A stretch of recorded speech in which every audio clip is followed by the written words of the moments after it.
அன்புள்ள Thangathamizhan YouTube channel உங்களை வரவேற்பது முருகவேல் திருமலைசாமி செங்குட்டுவன். அன்பு நண்பர்களே, உங்களுடைய மிக்க பேராதரவின் காரணமாக கிட்டத்தட்ட 54 எபிசோடுகள் தாண்டிவிட்டோம். வெற்றிகரமாக கிட்டத்தட்ட ஒரு வியூவர்ஸ் 2000 பேருக்கு மேலே வியூவர்ஸ் பார்க்குறாங்க. மிக்க மகிழ்ச்சி. நான் கொடுக்கக்கூடிய அந்த கான்செப்ட் எல்லாமே டிஃப்ரெண்ட்டாக இருக்கிறதுனால எல்லாத்துக்கும் ரொம்ப பிடிக்குது. இன்றைக்கி கூட கொடுக்குற கான்செப்ட் கொஞ்சம் டிஃப்ரெண்ட் கான்செப்ட். இது திருவள்ளுவர் கோட்டிங்லேருந்து ஒன்று ஆரம்பிக்கிறேன். விருந்து புறத்ததால் தானுண்டல் சாவா மருந்தெனினும் வேண்டற்பற்றென்று ஒன்று. மோப்பக் குழையும் மணிச்சம் முகந்திருந்து நோக்கக் குழையும் விருந்து. அப்போ விருந்து வெளியே இருக்கும்போது உள்ள நீங்கள் அமிர்தத்தை சாப்பிட்டா கூட அது அமிர்தமாக இருக்காது அப்படிங்கிறார் திருவள்ளுவர். மோப்பக்குழையும் அனிச்சம் பூவை மோந்து பார்த்தா வாடிடும். அதே மாதிரி விருந்தினரை முகம் திருந்து பார்த்தோம்னா வாடிடுவாங்க. இதுதான் கான்செப்ட். இதை என்னுடைய பர்சனல் லைஃப்பில் we enjoyed it. Long ago, so long ago, nobody can say how long எகோன்னு ஒரு பழமொழி சொல்லுவாங்க. அந்த மாதிரி ரொம்ப நாளைக்கு முன்னால் நானும் என்னுடைய நண்பர் வெங்கடேஷ், அவர் சப் இன்ஸ்பெக்டர் போலீஸாக இருந்தாரப்போ, இப்போ ரிட்டையர் ஆகிட்டார்.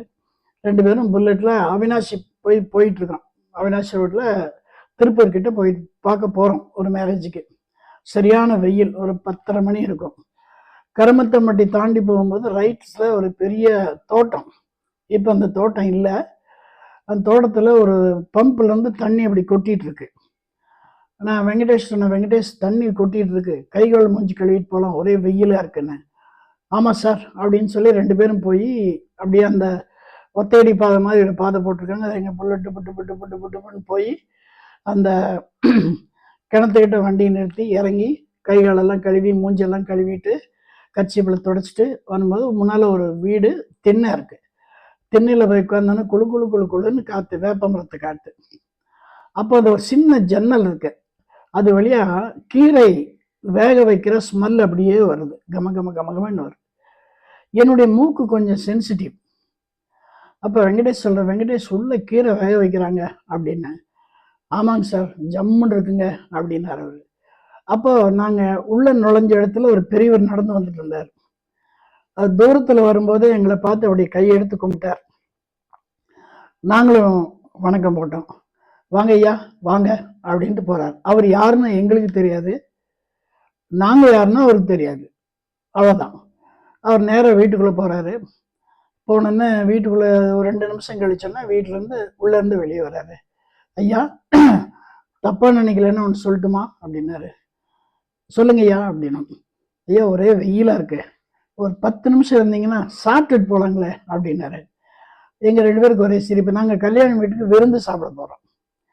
அப்போ நாங்கள் சொன்னோம், ஐயா நாங்கள் கல்யாணத்துக்கு போகிறோம், திருப்பூருக்கு போயிட்டுருக்கோம், ஒரு விருந்து சாப்பிட போகிறோன்னு. அதுக்கு அவர் சொன்னார், கொஞ்சம் சாப்பிட்டு போகலாங்க ஐயா அப்படின்னார். அந்த சொன்ன துணி, சொன்ன தன்மை எங்களை மறுக்க முடியல. உடனே சரிங்க ஐயான்ட்டோம். உள்ளே போனோன்னா ஒரு 5 நிமிஷம் 10 நிமிஷம் கழிச்சு ஐயா வாங்க அப்படின்னாரு. 2 பேரும் எந்திரிச்சோம். கூரை இப்படி சாஞ்சிருக்கு, கீழே குனிஞ்சு தான் போகணும். உள்ளே போனோன்னா ஒரு பாய் விரிச்சிருக்கு. 2 பேருக்கும் பாய் விரிச்சிருக்கு. நாங்கள் உட்காடுறோம். உட்கார்ந்தோன்னா உள்ளேருந்து வயசான ஒரு அம்மா வராங்க. நல்லா களையான மூஞ்சி, நல்லா பார்ப்பதற்கு ஒரு களையாக வருது. அவங்க சம்சாரம் போல் இருக்கு. அவங்க தம்பி நம்ம வீட்டில் சாப்பிட்லாங்க, ஒன்றும் பெருசாக விசேஷமாக இல்லை, களி கிண்டியிருக்கேன், ராகி களி கிண்டியிருக்கேன், ஆளுக்கு கொஞ்சம் சாப்பிட்லாங்க அப்படின்னாங்க.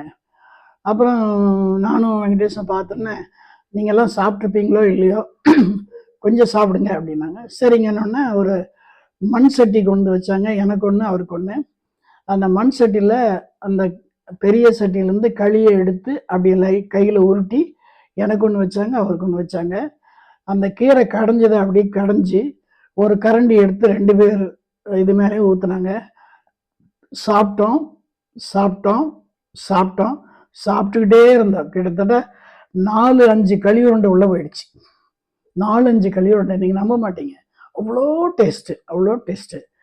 சாப்பிட்டு முடிச்சோடனே 2 பேரும் வெளியே கை கழுவிட்டு கிளம்புறதுக்கு நம்ம ஐயா சொன்னாங்க, ஐயா சாப்பிட்டோன்னே இந்த இதில் போக வேண்டாம், ஒரு 1/2 மணி நேரம் உட்காருங்க, பாருங்கள் இந்த மர நிழல் இருக்குது அப்படின்னு சொன்னால் முன்னால் ஒரு பலகை மாதிரி கல், அந்த கல்லில் 2 பேரும் போய் உட்கார்ந்தோம். ஜிலு ஜிலு ஜிலுன்னு காற்று, நல்லா தூங்கிட்டோம்ப்பா, நல்லா தூங்கிட்டோம் 2 பேரும். திடீர்னு முழிச்சு பார்க்குறோம், மணி 2:30. எழுந்திரிச்சோன்னே நாங்கள் கல்யாண வீட்டுக்கு 12:30 வர்றதாக பேச்சு, இங்கே 2:30 ஆயிடுச்சு. உடனே எந்திரிச்சதுல ஐயா உள்ள இருந்து வந்தாங்க. ஐயா நல்லா தூங்கிட்டீங்க போல இருக்கு, நான் வந்து பார்த்தேன், நல்லா அசந்து தூங்குனீங்க, விட்டுட்டேன்னாரு. அதுக்குள்ளே அந்த அம்மா ஒரு லோட்டாவில் கருப்பட்டி காப்பி, இவ்வளோ பெரிய லோட்டாவில் கருப்பட்டி காப்பி கொண்டு வந்து எங்களுக்கு கொடுத்தது. குடிச்சோன்னா நாங்கள் 2 பேரும் யோசித்தோம், இனிமேல் போய் கல்யாணத்துக்கு போகிறதுக்கு அவ்வளோ ஒன்றும் எஃபெக்டாக தெரியல அப்படின்னு சொல்லி நாங்கள் வாங்கிட்டு வந்த அந்த கிஃப்டை அப்படியே அந்த ஐயாவுக்கும் அந்த அம்மாவுக்கும் கொடுத்துட்டு அவங்க காலில் விழுந்து ஒரு ஆசீர்வாதம் வாங்கிட்டு திரும்ப நாங்கள் கோயம்புத்தூர் வந்துட்டோம். இந்த நிகழ்ச்சி கிட்டத்தட்ட பல மாதங்களுக்கு எங்கள் மனசில் ஓடிக்கிட்டே இருந்தது. எப்பப்பெல்லாம் நாங்கள் எங்கள் உணவு சாப்பிட்றோமோ அப்பப்பெல்லாம் அந்த களியும் அந்த கீரையும் எங்கள் மூக்கில் வந்து மூளைக்கு போய் அவங்க 2 பேருடைய பிம்பம் எங்கள் கண்ணு முன்னால் இருந்தது. இதில் என்ன சொல்ல வரேன்னா, நான் யார் அவர் யாருன்னு அவங்க 2 பேருக்கு தெரியாது, அவங்க யாருன்னு எங்கள் 2 பேருக்கும் தெரியாது. ஆனால் அந்த பசி நேரத்தில் எங்களுக்கு அந்த உணவை கொடுத்த அவங்க வந்து உண்மையிலே ஒரு தெய்வ பிறவிதான். அதைத்தான் திருவள்ளுவர் சொல்கிறாரு. என்ன சொன்னார்னு அப்படியே சொன்ன மாதிரி, விருந்து புறத்ததால் தானுண்டல் சாவா மருந்தென்னும் வேண்டற்பாட்டென்று அப்படின்னு நாங்கள் உட்கார்ந்துருக்கிற அந்த உணவு எங்களை வரவேற்று உபசரித்து அந்த உணவை கொடுக்குறாரு. அதே மாதிரி மோப்பக்குழைய மனுஷம் அந்த முகம் திரிந்து பார்க்காம முகம் மலர்ந்து எங்களை கூப்பிட்டு உட்கார வச்சு அந்த சாப்பாடு போட்டதுனால, நாங்கள் அந்த சாப்பாடை சாப்பிட்டதுனால இன்னளவுக்கும் அந்த நாவில் அந்த ருசி என்னை விட்டு போகலை. அவர் மிஸ்டர் வெங்கடேஷ் டிஎஸ்பி ஆகி அவர் ரிட்டையர் ஆகிட்டார், அவர் நாட்களையும் போகலை. நாங்கள் எப்பப்பெல்லாம் ஃபோனில் பேசுவோமோ அப்போ இதெல்லாம் கண்டிப்பாக இதை ஞாபகம் வைப்போம். அவங்களுடைய வாழ்த்துக்கள் எங்களை வாழ வச்சிட்ருக்குன்னு சொல்லி இந்த எபிசோடை முடிக்கிறேன். கண்டிப்பாக இது உங்களுக்கு பிடிக்கும்.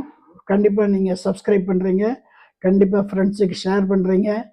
நன்றி, வணக்கம், வாழ்க வளமுடன், வாழ்க வளமுடன், வாழ்க வையகம்.